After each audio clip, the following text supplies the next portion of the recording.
High. হুম। High. আবার তুমি কেন? হুম। আবার বসলে যে বরং? মানে এখন থেকে কি বসাও নিষেধ? তোমাকে নিষেধ করা ছাড়া আর কোনো উপায় রেখেছো কি? আচ্ছা, তোমার কি আর কোনো কাজ কাম নেই? নক না করে হুটহাট চলে আসো যে?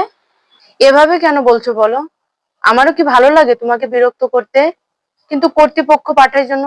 থাক, তোমার আর কাজ কি? তোমার তো সবাইতে থাকতেই লাগবে। আচ্ছা বাদ দাও না এগুলো। পরশুদিন তো সাবমিশন ডেট, তো কতদূর কমপ্লিট করলে ওটা বলো। সময় মতো সাবমিশন করে দিব, তোমাকে তো চিন্তা করতে হবে না। সে তো প্রত্যেকবারই বলো, কিন্তু আজ পর্যন্ত সময় মতো সাবমিশন করতে পেরেছো কি? লেখাপড়া করে তোমাকে লেখা থেকে সাজানো সবটা তো আমি একা হাতেই করব। তাহলে এত কষ্ট করে আমাকে নিয়ে তুমি কেন ভাবছো বলো? পড়াশোনার কই করলে? সবই তো বন্ধুদের থেকে কপি করো।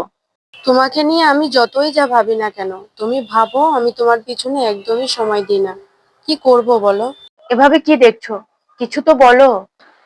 আমি পড়াশোনা করি না এই জন্য কারণ আমি তোমাকে নিয়ে একদম ভাবতেই চাই না, তোমার পিছনে একটুও সময় নষ্ট করতে চাই না। হুম। ঠিকই তো।